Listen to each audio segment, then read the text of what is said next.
The Exodar. In Hellfire Peninsula, High Lord Cruel and his invasion force crept across the region and carved out fortresses in the barren hills. Day by day, their strength grew. Atdal and its followers in Shattrath kept abreast the Legion's activities.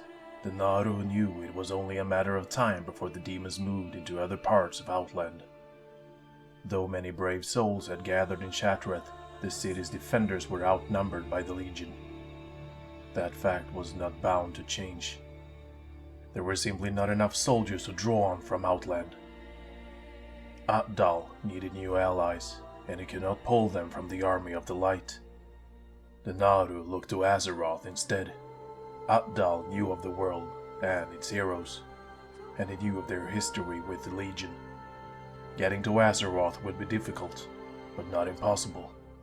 Though Kel'Thas Sunstrider and his Blood Elves had dismantled parts of the Tempest Keep, Atdal sensed that there was one wing of the fortress that was still able to traverse the stars and reach Azeroth.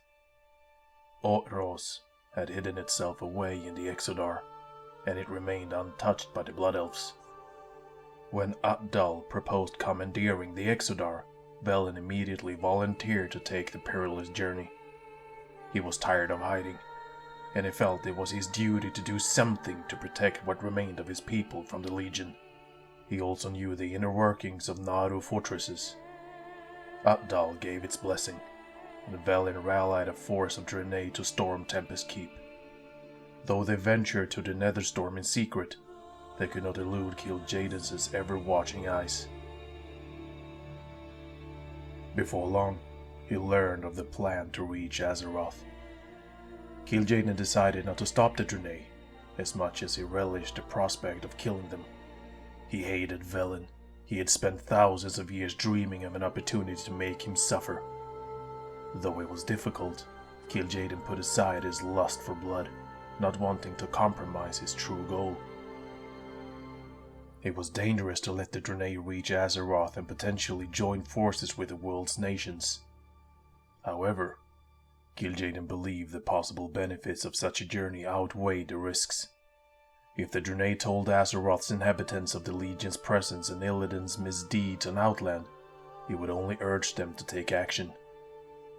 And once they arrived at the Shattered Realm, Kil'jaeden believed they would wage war against Illidan and unwittingly end his shadowy campaign against the Legion. Unaware that Kil'jaeden was watching them, Velen and his people began their daring raid. The Blood Elves assumed the Draenei had come to capture the whole of Tempest Keep, and the defenders arrayed their forces across the stronghold. Only too late did they realize that the Draenei had no interest in conquest. The Draenei concentrated their assault on the wing of Tempest Keeps containing Orthos, smashing through the Blood Elves' defenses. The satellite structure broke away from Tempest Keep and vanished in an explosion of magic. Only after the journey began did Velen realize something was wrong with the Exodar. During the battle at Tempest Keep, a handful of Blood Elves had fought their way into the Exodar and sabotaged it, hoping to disable the structure. They failed, but their meddling had repercussions. Upon reaching Azeroth, Velen lost control of the Exodar. The fortress plummeted through a rift in the heavens like a falling star. The Exodar slammed into a remote area in northern Kalimdor called the Zermist Isle. The crash nearly destroyed the Exodar and its helpless voyagers. Casualties were high, but many of the passengers survived. Teldrassil's Night Elves saw the flash of light in the heavens, and they investigated the phenomenon. Though they were wary of the Draenei newcomers, the Night Elves soon realized that Velen and his people were no threat. They shared a common enemy in the Legion. From Stormwind to Ironforge, messengers relayed stories of the Draenei's arrival and the state of Outland. The Alliance voted to welcome the Draenei into its ranks and give them shelter and protection. The decision was unanimous. Though the tales of Illidan's shadowy deeds and the Legion army amassing an Outland were the Alliance, the faction's leader did not yet agree to act.